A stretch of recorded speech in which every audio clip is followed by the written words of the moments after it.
Well, if it's okay with everyone, I think it is 8 o'clock, and I'd like to begin our program. I'm Chris Fanta, and it's my great pleasure to welcome you to Asthma Grand Rounds this morning.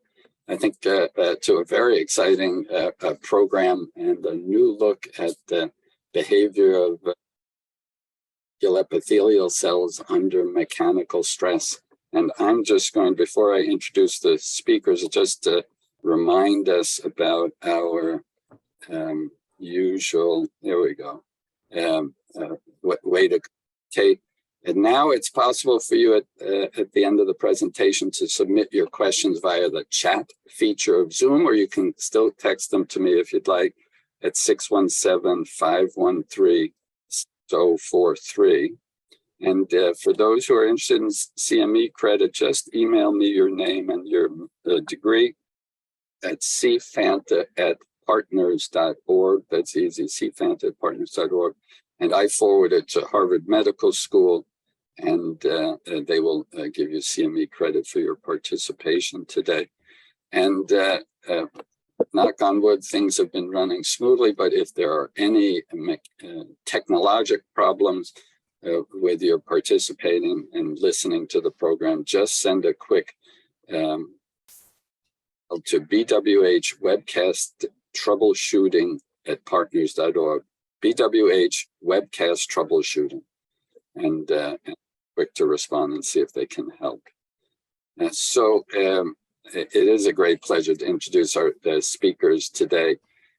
Dr. Jeffrey Fredberg is professor of bioengineering and physiology in the Department of Environmental Health at the Harvard T.H. Chan School of Public Health. And Jin-Ah Park is associate professor of airway biology, also in the Department of Environmental Health. And together, they run the Molecular and Integrative Physiological Sciences program, finally known as MIPS. And they're going to be speaking together on epithelial cell unjamming in asthma. And Jeff, you're first, and I will share my screen.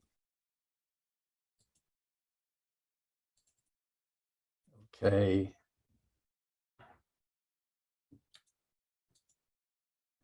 Let me just get this out of the way.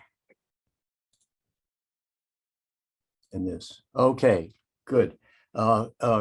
Chris, thanks very much for inviting us. I'm really excited. And actually, here's a word from our sponsor. Chris noticed that this was on my bookshelf behind me. So thanks for that. So we're really excited to be here. And I just want to jump right in. That appeared again. Let me get rid of that. Hide floating meeting controls. Okay.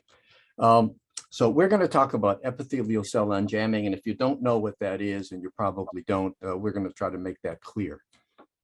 Oh, I'm getting admit popping up on my screen. Jeff, you can ignore that. Okay. But let's see, my slides aren't advancing. Here we go. Okay. So our group is focused on epithelial cell migration, particularly airway epithelium, but other epithelia as well. And airway epithelial cell migration is important. It's important because it contributes to all these phenomena: tissue remodeling, wound healing, embryonic development, growth, invasion. It turns out if cells don't move, if they can't migrate, none of those things can happen. So they're all totally dependent on epithelial cell migration. Now, we learned back in 1982 from Elizabeth Hay. She was the first to report the epithelial to mesenchymal transition. And what the literature says and what the textbooks say is you can't migrate, an epithelial cell can't migrate unless it goes through an EMT, an epithelial to mesenchymal transition, or at least a partial EMT. So this becomes really important. And I was just curious. I tried to do a citation search on the term epithelial mesenchymal translation. It turns out the Institute for Scientific Information couldn't do it because they can only do citation searches on topics or authors who have 10,000 or fewer publications. There are 56,000 publications about EMT, reflecting how important it is.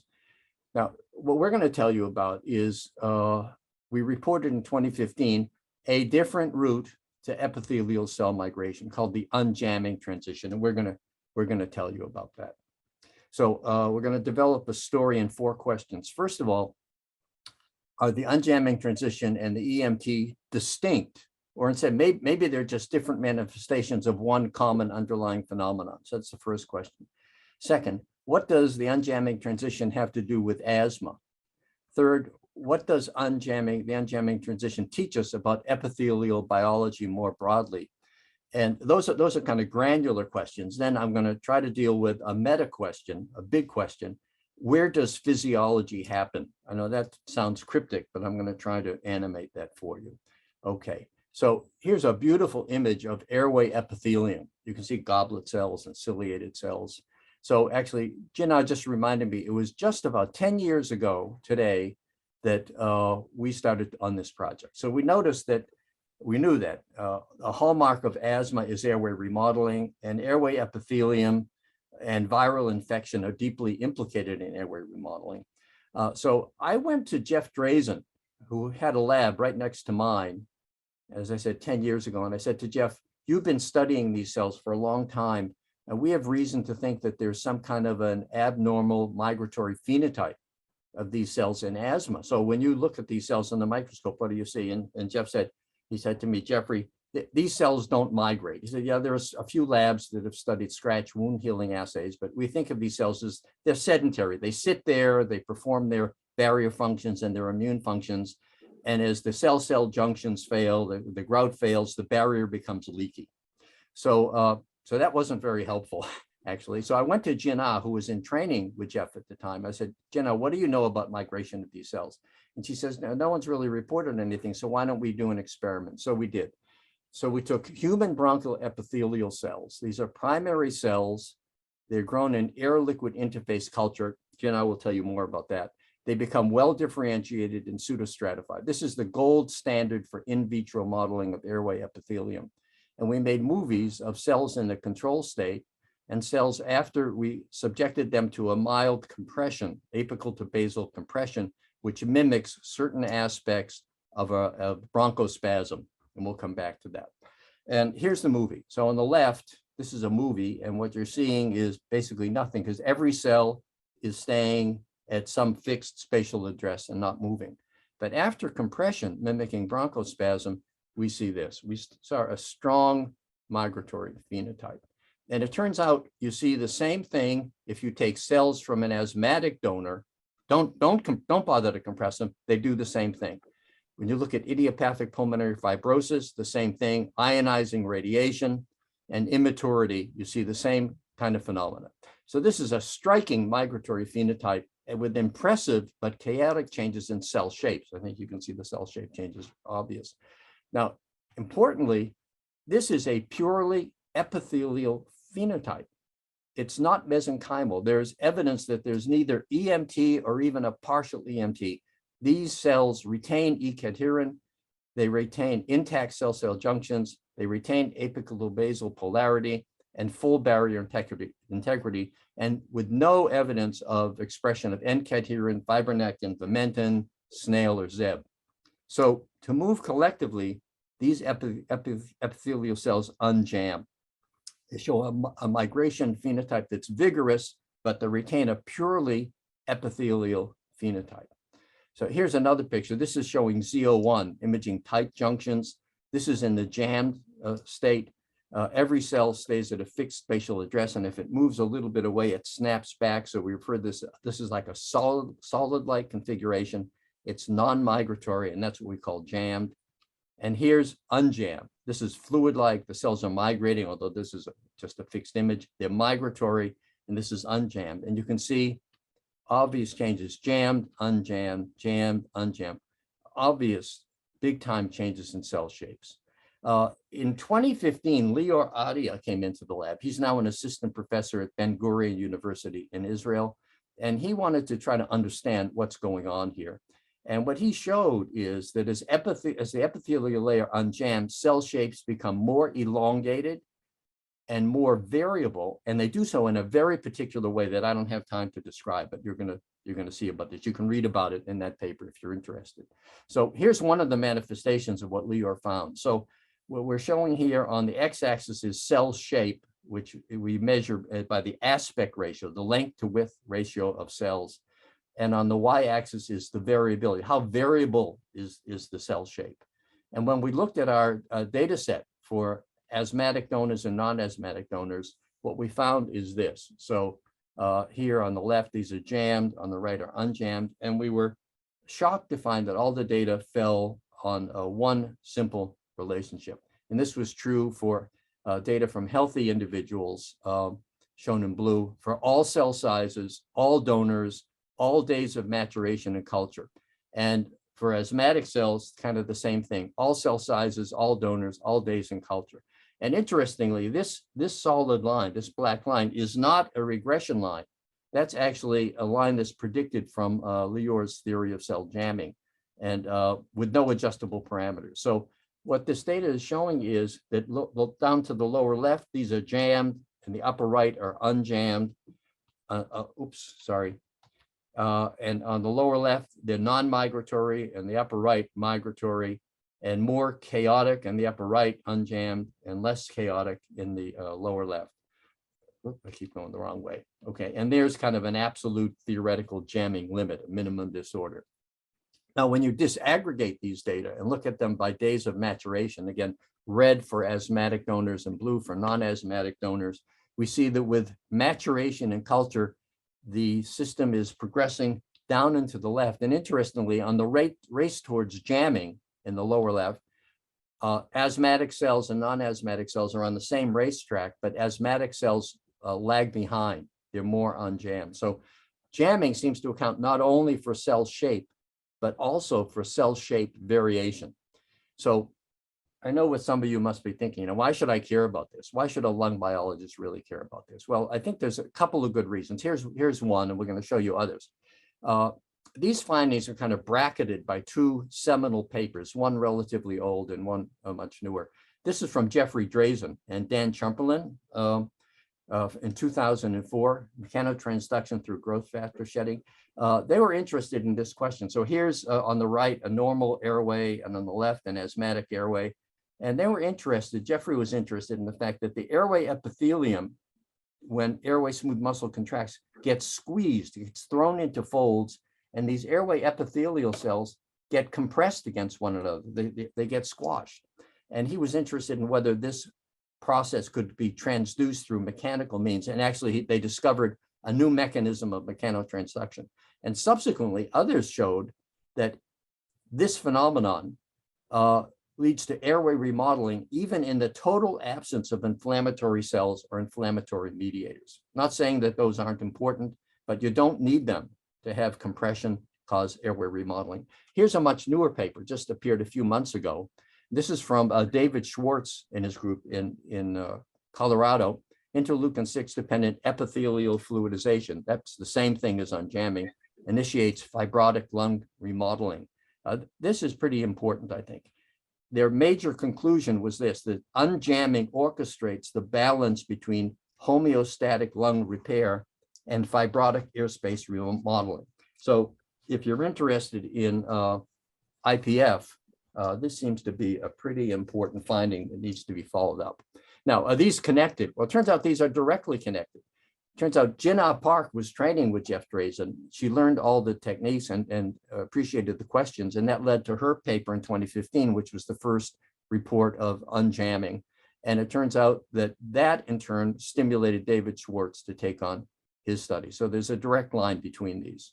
So the next question we asked is, how general is this result? This could just be some kind of a one-off. So we wanted to look at some other kind of system. So what does this teach us about epithelial biology more broadly? So we decided to go to the question of development, and we wanted to get a system that was very, very different. So we looked at Drosophila, and we looked at gastrulation and what's called ventral furrow formation as being an interesting model case. So we went to Adam Martin, who's a fly biologist at MIT. So shown here on the upper left, this is the fly embryo. Shown here below it is the cells that are color coded for the aspect ratio from not very elongated to elongated. And here on the upper right is the very same graph I showed you already. aspect ratio versus the standard deviation of the aspect ratio. And the data shown are the data from the human bronchial epithelial cells from before. So we wanted to show them by comparison. And we were interested to see, first of all, before gastrulation even begins, the data for this embryo sit right on the line. And interestingly, they're more jammed than any of the human bronchial epithelial cells. These are really, really jammed. And now I'm going to play the movie showing ventral furrow formation. You can see that in the upper left. Let that run a few times. And you can see here for the data, it tracks along the very same relationship as the human bronchial epithelial cells. Although in this system, it's going from jammed to unjammed, whereas the human bronchial epithelial cells are going from unjammed to jam in the other direction. So you can go up and down this line, but it's the same relationship. And here's the same data on the left for the wild type. Here in the middle, this is for what's called a concertina mutant, which is thought to be an important gene that encodes in the embryo. And the data, as you see down here, fall in the same line, but they're shifted up and to the right. And here's with an inhibition of twist, which is a transcription factor for EMT. Again, the data fall on the very same line. So the conclusion we took is that to move, cells must unjam, and it's manifest in cell geometry. So now I'm going to try to broach this meta question, this bigger question. Where does physiology happen? And what do I mean by that? So here's a book. I don't know if you can see this. This is a book by a man named Stuart Kaufman. This is a big book. It's a thick book. It's a complicated book. He's an evolutionary biologist, and he's interested in how life arose on Earth. And you can read the book. I encourage you to read it. But the final conclusion of the book is this. This is a direct quote. Living systems, and he means all of them, living systems exist in the solid regime, but near the edge of chaos. And natural selection achieves and sustains such a poised state. Let me read that again. Living systems exist in the solid regime, but near the edge of chaos, and natural selection achieves and sustains such a poised state. So he reasoned, after all his analysis, he reasoned that this actually makes sense because proximity to chaos, proximity to a fluid-like state elicits certain evolutionary benefits. In the solid-like regime, in the fluid-like regime, the chaotic regime, the tissue can sample a wide range of microconfigurations, sample a lot of them. But then when it transitions to a solid-like regime, it can settle into one stable microconfiguration. So that's what seems to be happening, for example, in development or in wound healing. On the other hand, it can work the other way around, let's say in terms of tissue remodeling or cancer cell invasion or embryonic invasion. It can go the other way, going from solid-like to fluid-like. And so Kaufman asserted that this idea is a general principle of biology. That's a pretty tall statement, but he made it. And this is an attractive idea, but can it really withstand scrutiny, and can it teach us anything useful? So this book appeared in 1993, and that was before the discovery of jamming in 2015. So we thought jamming is an interesting test case. So we wanted to look at that, and we wanted to then make this a narrower statement, say living systems exist in the solid regime, but near the edge of chaos. That is, in the jammed regime, just at the brink of unjamming, at the brink, that's the key idea. And natural selection achieves and sustains such a poised state. So that's the cell jamming hypothesis. So now I'm going to go back to another specific case, and I'll come back to the meta question. And we wanted to, again, look at something very different. So we looked at cancer cell invasion, which is a pretty important topic. So we took spheroids of about 1,000 cells and embedded them in collagen. These are MDA MB231 cells. These are a highly aggressive, invasive cancer cell line. We used optical clearing and 2-photon confocal. By the way, this is done by Wendy Kang, who went to Stanford, and Jacopo Ferruzzi, who's now on the faculty at UT Dallas. And so these spheroids of 1,000 cells were embedded in collagen in either 4 milligrams per milliliter collagen or 2 milligrams per milliliter collagen. And what we found, I'm not going to show you the data, but it turns out the spheroid shell is jammed. These cells are jammed both here and here. But interestingly, and we found this very surprising, with only a twofold change in collagen, which is not really that much, there was almost a switch-like difference in the invasive phenotype. Here we get liquid-like invasive tongues that penetrate into the collagen. But here, the very same spheroid, but only half the collagen concentration. Instead of an invasive tongue, we get gas-like cell scattering, individual cells and cell clusters that break off and invade into the collagen. So we looked at more closely graded gradations of collagen from 1, 2, 3, and 4 milligrams per milliliter. And what Jacobo did was, shown here in blue, is all cells that were continuous with the spheroid are shown in blue, and all cells or cell clusters that escaped and scattered from the spheroid are shown in red, again for gradations in collagen density. And he quantified this. So shown on the x-axis is collagen concentration from 1 to 4 milligrams per milliliter. And on the y-axis is the number of single cells or cell clusters that escape.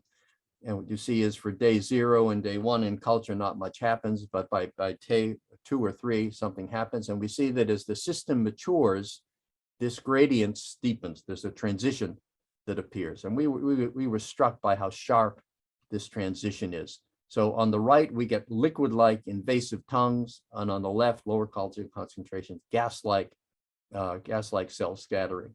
So our collaborator, Zi Chen, who was at Dartmouth at the time and now actually is at the Brigham in the Department of Surgery, developed a computational model to try to understand what's happening. So here's his model. It's a two-dimensional model. The cells are shown here in, if that's pink, I don't know what color that is. So those are the cells representing the cell spheroid, and the green dots represent represent collagen fibers through which these cells have to migrate. And he developed an agent-based vertex model that included things like volume exclusion. 2 cells can't be in the same place at the same time, cell-cell adhesion, cortical tension, elasticity of the cytoskeleton, viscosity, propulsion. These are propulsive self-propelled cells, cell polarization, and ECM density. So I'm going to show you results for just changing 2 of these, cellular propulsion and ECM density. So here in the upper right, this is showing a relatively low collagen concentration, and you can see cells that are scattering from the central spheroid. Here, this is now a slightly higher concentration of collagen, and you can see not much in terms of cell escape, but you can see these invasive tongues that are protruding into the collagen. And here at higher collagen concentration, what you see is not much at all, just kind of a slow expansion of the spheroid. So he repeated these computations hundreds and hundreds and hundreds of times and made a graph of, on the y-axis, collagen density, on the x-axis, cell motility, the propulsive force of the cells. And what he found was that 3 phenotypes fell out with relatively sharp, not absolutely sharp, but relatively sharp transitions between them. He found a solid-like regime, like we'd seen experimentally, a liquid-like regime with invasive tongues, and a gas-like regime with cell scattering. So I'd like to think about collagen density as providing like a confinement pressure that's kind of holding the spheroid together. And so if we take some fixed cell motility and we increase collagen density, we see down here we get gas-like behavior, but if you increase collagen density, liquid-like behavior, and if you increase collagen density even more, then solid-like behavior. And going the other way, cell motility, this is the propulsive force of the cells. I'd like to think of this as an effective temperature, right? It's how much motion there is. That temperature means motion.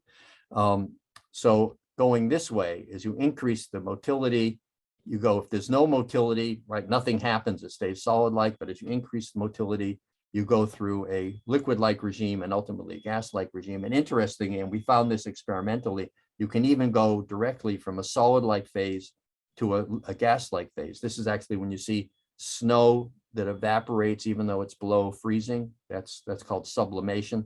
So going directly from solid to gas-like behavior. And we saw that experimentally. So this is called a jamming phase diagram. And it gives a new physical picture of tumor cell invasion as a process of unjamming. So I'm going to come back and I'm going to finish up with this, coming back to this meta question, where does physiology happen? So I'm going to kind of risk my life for you. This is kind of a risky thing I'm going to do. So here's the jamming phase diagram. And some of you who actually have thought about things like this, if you don't like this jamming phase diagram, that's fine. Everything I'm going to say doesn't depend on this particular jamming phase diagram. Any jamming phase diagram would do. So the question is this. In this is a jamming phase space, right? This is the tissue, can be presumably anywhere in this space. Are all loci in this space equally conducive to physiology, right? Can physiology evolve anywhere in this space? Or is there some preferred locus? That's the question. Is there some preferred locus? So I want to do a thought experiment, a Gedanken experiment. This computational model that C. Chen did, all the cells are identical in their physical properties, but we know that that wouldn't be the case. So let's think about a heterogeneous system where there's some distribution of cellular properties. So here's the same jamming phase diagram. And let's imagine that we're up in the upper left. We're deep, deep, deep in the frozen solid-like regime. And so it would look kind of like this. So you might get a melted pool, but it's isolated in kind of a frozen sea. So you can get complex behaviors in this liquid-like region, but they can't propagate because they're shielded by the surrounding ice, the surrounding stiff material. So you can get a large local perturbation, right? A bird can land in the water, but it can't propagate. And actually that's why a man named Giorgio Sita, who's a cancer cell biologist, has suggested that the jam phase is a tumor suppressive phase. Now, on the other hand, let's go over here deep in the melted regime, the chaotic regime. And this is kind of a flip picture. This is like an iceberg in a melted sea. You can get cooperative behaviors, right? The iceberg can split and calve, but those perturbations can't really propagate because they get dissipated in the surrounding water. So the large local perturbations fail to percolate. So this could be, if you will, a tumor permissive regime.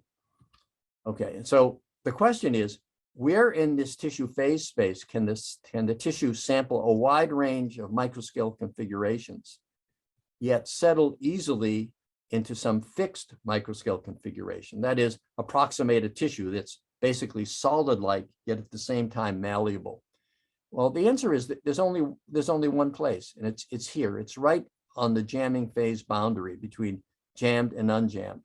That's where all these things can happen simultaneously. So that's special. I would suggest, and this is again just a hypothesis, that this unjamming phase boundary is special, where you can get behaviors that are complex yet cooperative and can percolate across the system. And this, I would argue, is where physiology happens: remodeling, wound repair, development, branching of vessels and airways, and growth. It's also where pathology can happen, things like asthma, idiopathic pulmonary fibrosis, cancer cell invasion, and cell scattering.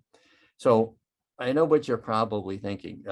Is this plausible, or is this nuts? Well, the answer is I don't know, but it's interesting. Just last month, this paper appeared in Nature Physics from Joseph Kaysen's group in Leipzig.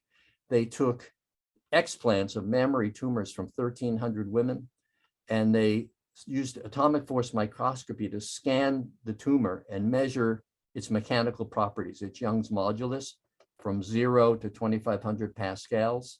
And this is over a region of 500 microns square. And what they found was that the mechanical behavior is dramatically heterogeneous, but it falls out in a particularly interesting way, where they found here in the middle a melted pool isolated in a frozen sea, kind of much like what I just described.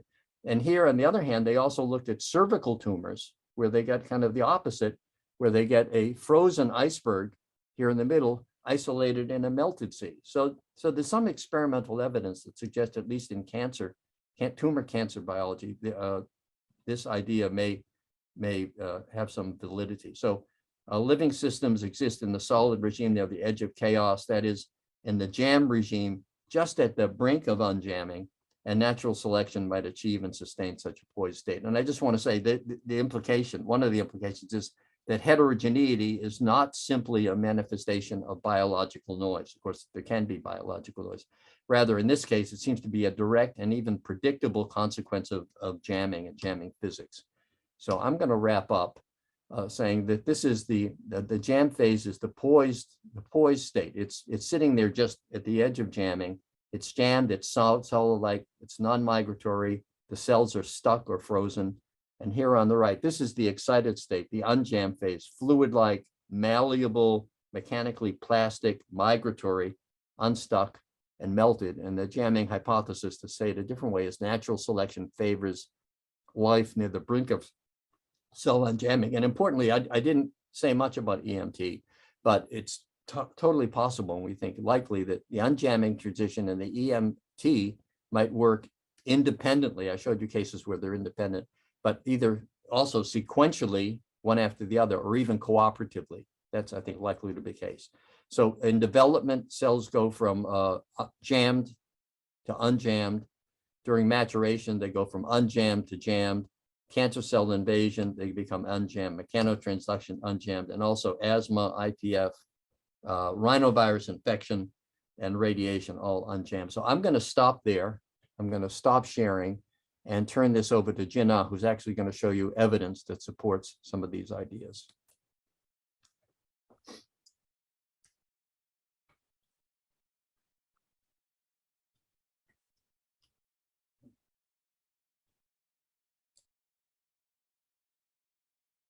Okay, I'm going to share screen.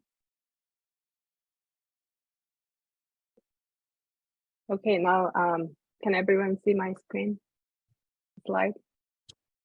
Good, perfect. Okay, good. Thanks a lot, Chris. So I'm very excited to talk about this unjamming story, and thanks a lot, Jeff, for a nice introduction of this epithelial cell unjamming.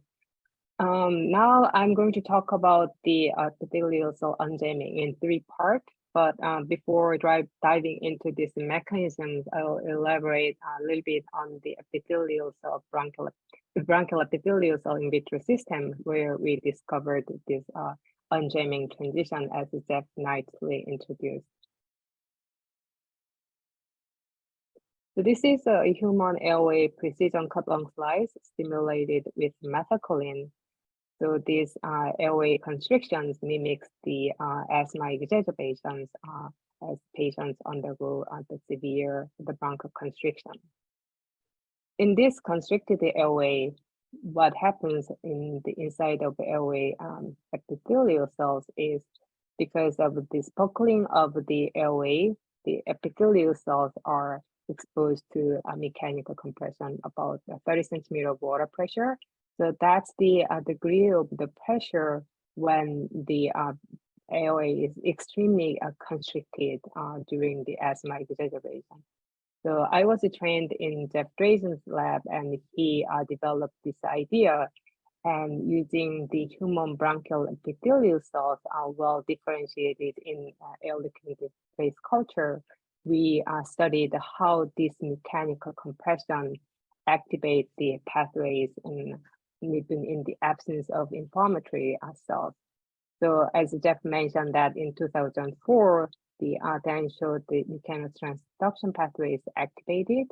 And in subsequently, we showed that this mechanotransduction pathway induced remodeling of the airways. So there are a variety of remodeling events activated through these mechanotransduction pathways. So this has been studied purely in vitro. And in 2011, the group in UK led by Chris Grange and Peter Horth validated some of our the findings of this in vitro airway remodeling.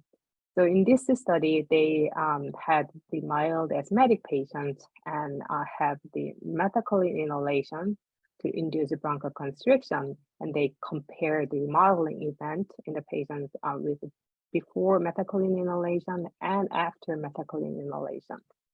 So the first things they validated was whether the subepithelial cell fibrosis, as we found in vitro study, is increased in the humans. What they found was, yes, there was increase in the subepithelial layer after methacholine inhalation. In addition, they also found this doublet cell numbers increase compared to before methacholine inhalation, after methacholine inhalation. So in this paper, it clearly validated that bronchoconstriction induced airway modeling in the humans, as we showed in many events in vitro systems. So using this in vitro mechanical compressive system applied to primary human bronchial epithelial cells, we discovered unjamming transition. And now I'm going to talk about how this unjamming transition is distinct from the EMT. So to compare how this UJT is distinct from the EMT, we set up a system that where we can induce partial EMT using TZF-1, which is a very well-known reagent to induce EMT in many different systems. And in previous study, it's been shown that TZF-1 also induces EMT in human bronchial epithelial cells. So using this TZF-1 stimulation in comparison with mechanically compressed epithelial cells, we first look at the epithelial cell junction protein, CO1 and E-cadherin. So as you imagine in the control cells, you see a nice staining of these junctional proteins as marked their junctions. However, when cells are undergoing EMT, now these epithelial cell junctions disappeared, and it's suggesting the cells are disrupted through the EMT process. However, during the unjamming transition, these junctional proteins are clearly marked as the control jammed cells. And here I want you to appreciate the difference between the control jammed versus this the compressed cells during the unjamming transition is the cell shape difference you will see. So in the UJT, you will see a lot more strength, the junctions. That's the indicative of the increased cell-cell adhesion force over critical tension that leading the cells become elongated, as we published in 2015 as a hallmark of epithelial cell unjamming. In addition, we made 3D reconstructed images using this co-staining of CO1 E-cadherin, and you can see the apical-basal polarity, which is one of the major features of the epithelial cells, and compared to the partial EMT, where the junctional proteins are disrupted and the apical-basal polarity is also disrupted. However, during the unjamming transition, this apical-basal polarity is well maintained in a similar level as the jammed control cells. Then we further look into the markers of mesenchymal cells, mesenchymal transitions of vimentin, and the fibronectins are increased by TZF-1 treatment during the partial EMT. However, none of these proteins are expressed by the unjamming during the unjamming transition. That's also validated by Western blot, showing that TZF-1 induced vimentin and fibronectin, but the compression did not induce, and that's the indication of the absence of the EMT during the unjamming transition. And one of the most important function of the epithelial cells is the barrier integrity, because the epithelial cell serves as the protective layer against the external environment. So we examined whether this barrier function is maintained during the unjamming transition. So this is the result from the permeability assay we run using dextran PC fluorescence, the reagent. And the y-axis shows the permeability increase over permeability compared to the control the condition. And as you can see, the partial EMT increased permeability of the layer significantly. However, the unjamming transition did not increase permeability and maintained a protective function similar to the jammed layer. So in this study we published 2 years ago, using biochemical and morphological and functional assays, we reported that the UJT is distinct from the EMT. Then we were thinking, then how this UJT is induced and what's the underlying mechanism. So we run the RNA-seq analysis in collaboration with Scott Wise in the Channing Network Medicine. And I just wanted to emphasize that this project has been supported by the program project where Jeff was the PI, and we all worked together under the umbrella of this program project and studying epithelial cell unjamming. So in RNA-seq analysis, we run bulk RNA-seq analysis. The RNAs were collected at 3 hours and 24 hours after the one-time mechanical compression. And with this RNA-seq result, we found that this mechanical compression induces an asthma gene signature in healthy bronchial epithelial cells. So that's the also great validation of our previous findings showing that the mechanical compression actually induces airway modeling. In addition, the following paper published by Margarita showing that this unjamming transition exhibit very distinct genetic signatures compared to the jammed epithelial cells. And Margarita took a very unique the strategy in analyzing differentially expressed gene between the jammed unjammed cells. So what she did was she divided differentially expressed gene in 3 regions. So in the first 2 regions, she looked at the transiently up or downregulated genes at 3 hours time point. And then second region, she divided the differentially expressed gene only increased only at 24 hours, and she called it as a long-term regime.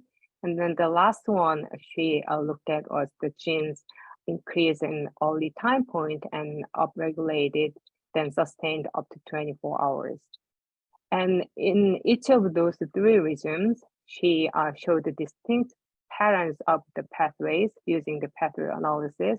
And here each node represents specific pathways enriched by differentially expressed genes. And this is very unique approaches that she took. And then also this data highlighted our previous findings. So here coagulation pathways, in link to the coagulation pathways, we previously published showing that the tissue factor, the coagulation initiator protein, is secreted from human bronchial epithelial cells by mechanical compression.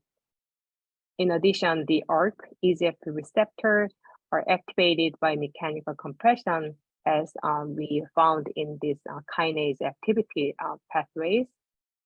So from here, I pay attention to specific subset of the pathways that's more linked to the cell migration. That's the actin stress fiber. So I hypothesize that the actin stress fiber accumulation will lead to unjamming transition, presumably through the increased traction force. So the traction force measurement can be done using traction force microscopy, developed by Jeff's lab in collaboration with Jim Butler. However, we cannot use this system in the air liquid interface culture. But in this paper published in 2020, they showed that the traction force is increased by the actin stress fiber accumulation, and that's the required for the unjamming transition using MDCK cells. And this paper is actually published by Jacob Nabam, who was the fellow in Jeff's lab, and he's now an associate professor at the University of Wisconsin. So to test our hypothesis whether this actin stress fiber accumulation also play a role in our system during the unjamming transition, we stained human bronchial epithelial cells with F-actin. So TK analyzed actin stress fiber using the metrics he developed, and he was a research fellow in my lab. Now he ran on Novartis as a computational biologist. So this is the top-down view of our human bronchial epithelial cells stained for F-actin. So it's very similar to the Z1 stain. F-actin stain also can visualize cellular boundary of bronchial epithelial cells. If you look at the control gemmed cells, the cells look like the cobblestone. However, after mechanical compressions during the unjamming transition, cells now become elongated, as Jeff alluded at in his part. So this is the pseudo-stratified epithelium as in human bronchial epithelial cells. So if you bring down this focal plane where we looked at the apical cell shape to the basal side, now you will see a totally different landscape of actin staining. So unlike you see the very clear the cell boundary in the apical side, now you see some accumulation of the stress fiber near the basal cell. In particular, during the unjamming transition, you see the very substantial stress fiber accumulation in the basal side. So we further quantified this stress fiber accumulated in the basal side. So if you zoom in the images of the actin stress fiber, you see a qualitative difference between the jammed control cells versus unjammed mechanically compressed cells. So in the control condition, each of the basal cells are marked by strong cortical actin staining, and then the very thin stress fibers are constrained in each of the basal cells. However, during the unjamming transition, this stress fiber stretched out across multiple basal cells, not just confined in each of the individual cells. So we segmented these stress fibers to calculate how the length of the stress fibers during the unjamming transition. And this shows the stress fiber mean length during the control condition over 72 hours. And you see the stress fiber mean length stayed constant over 72 hours with no significant increase. However, when cells are undergoing the unjamming transition, you see the stress fiber mean length now is significantly increased at 24 hours and further increase over 72 hours compared to even 24 hours unjammed condition. So our data clearly show that the stress fiber accumulation increased during the unjamming transition as indicated from the RNA-seq data. So we took another step to look at how these data, data supported from the RNA-seq. So we pay attention to one of the signaling molecules, that's the TGF-beta receptor, because the TGF-beta receptor activation is very well established as the major pathway in the EMT. So we wanted to look at how these TGF-beta pathways involved in the UJT in human bronchial epithelial cells. So we used the TGF-beta receptor inhibitor to block the pathway prior to applying mechanical compression to induce unjamming transition.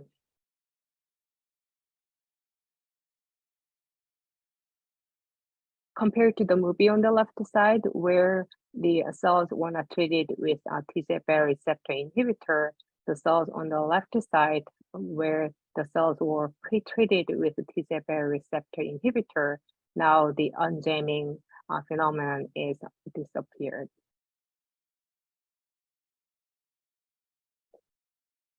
In addition to this the collective migration, we also stained these cells for 0, 1.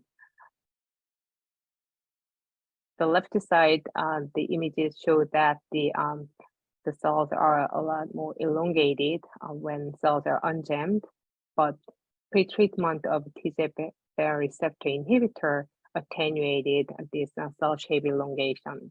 So this is the average speed showing the difference between the TGF-beta receptor treatment and as you show on the last part of the graph, the TGF-beta1 attenuated compression-induced cell migration.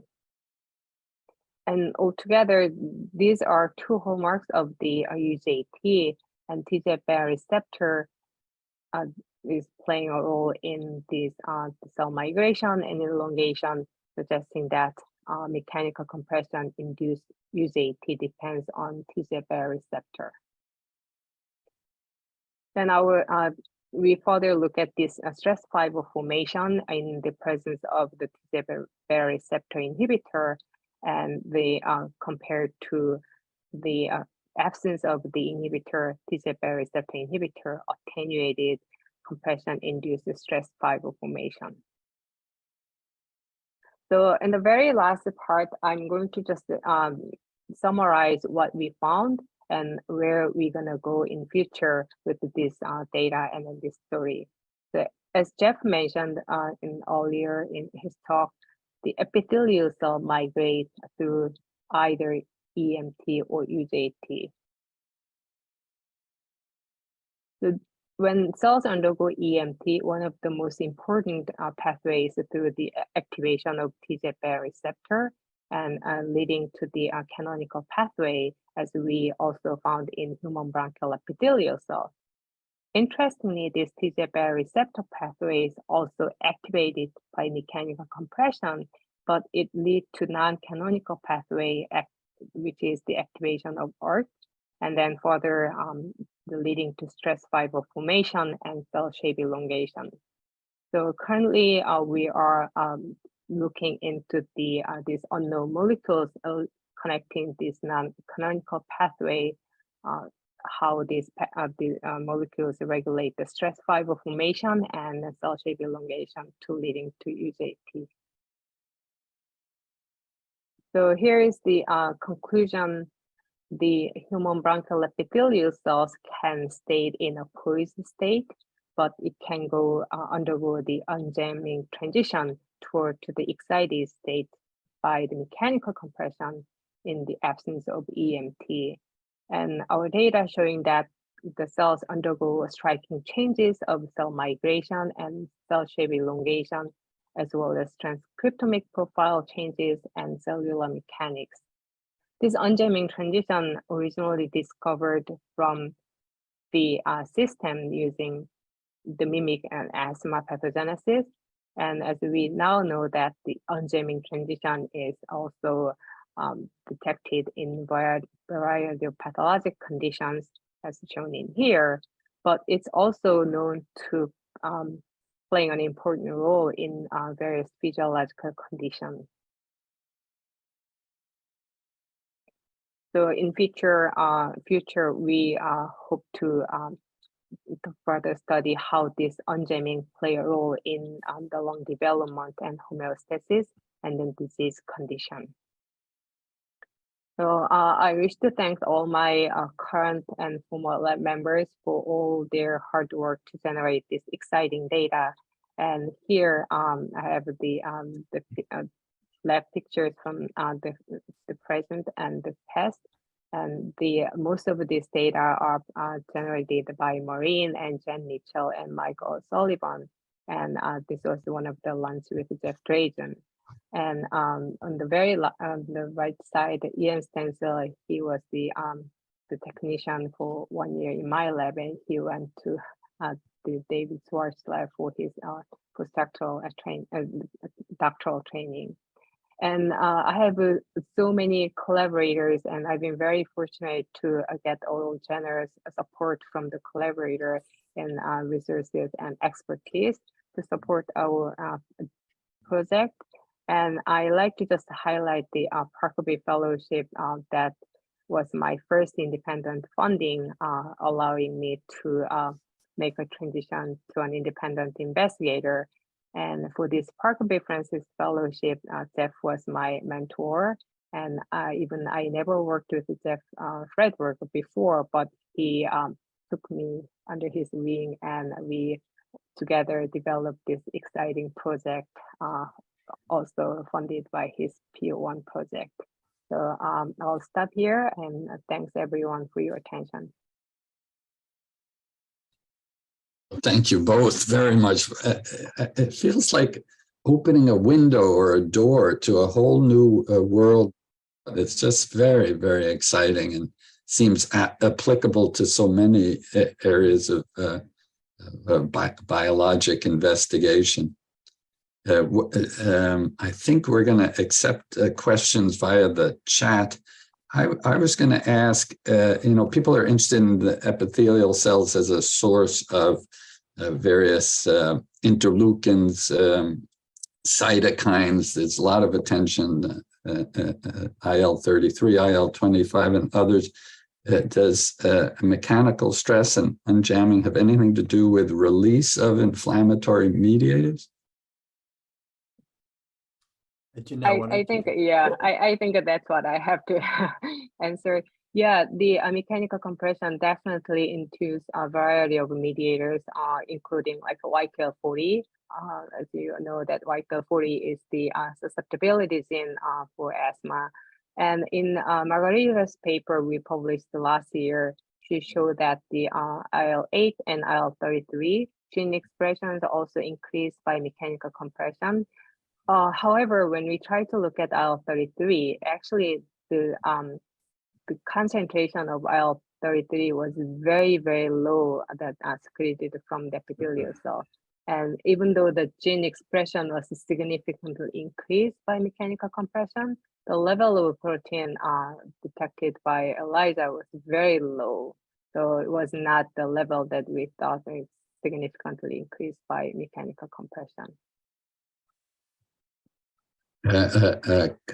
Question, comment from Nora Barrett, thanking you for a terrific talk. And the question is, if you use compression of ALI to unjamming transition in ALI cultures with heterogeneous capacity to undergo unjamming, is it protective?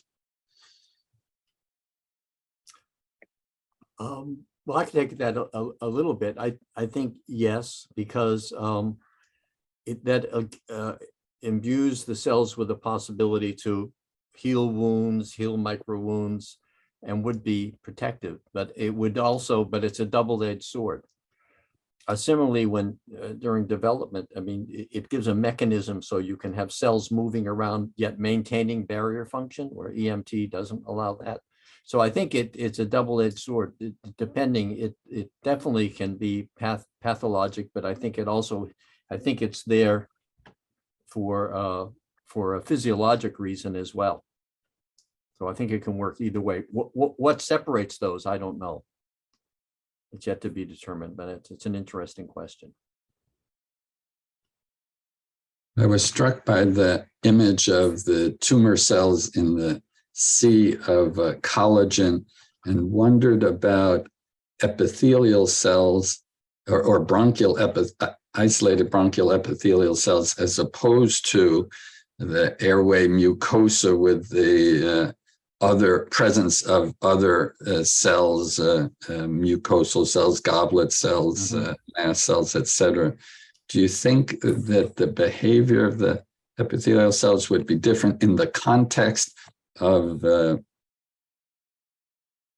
healthy airway mucosa? I don't know, maybe you want to take that one, Jin-Ah? It's a hard one. Yeah, no, this is really hard.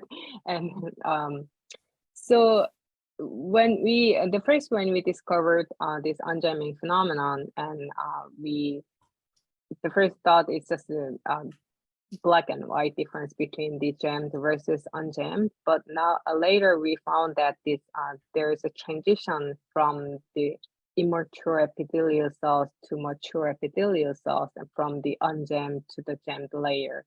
And in when we compare the cells from like non-asthmatic versus asthmatic, the asthmatic cells are being delayed in the jamming condition. And so maybe that's because of the disease state of the epithelial cells. And in terms of the mucosal epithelium, when there's a lot more goblet cell, or there's in IPF actually, David Swartz group showed the difference between non-IPF versus IPF, and that initiated from the IPF as the more mutant in MUC5B, and then that's increased in mucus secretion and the goblet cells. So there might be some connection between that the disease mucosa of the epithelium, where the cells are undergoing the unjamming condition. But to be honest, I think that's really hard question to give you a clear answer. Take one more question, and maybe it's a cause for speculation, but any guess how bronchodilators used to treat asthma would affect the balance between jamming and unjamming? No, I've got no clue. We haven't done, you haven't looked at that, have you, Jin-Ah? No, actually, so like the bronchodilator actually may have the direct impact on the airway smooth muscle cells, but also could have the impact on epithelial cells as they're the treating inflammation. So we always meaning to use these approaches, but no, we haven't done that. But we use actually dexamethasone as like something we can treat inflammation, and we have to repeat a lot more times. But in some experiment, we see some effect of dexamethasone reduce actually expedite the jamming transition in the asthmatic cells. So, but we still have to repeat that to have a reliable result. But we never tested with the bronchodilator. To be continued. To be continued. I think that's a good way to end our program today. There's so much more to explore, such exciting work. Thank you so much. Thank you all for joining. See you again at our next asthma grand rounds. Bye now. Bye. Thanks, Chris, for Thank you inviting so us. much. Great job.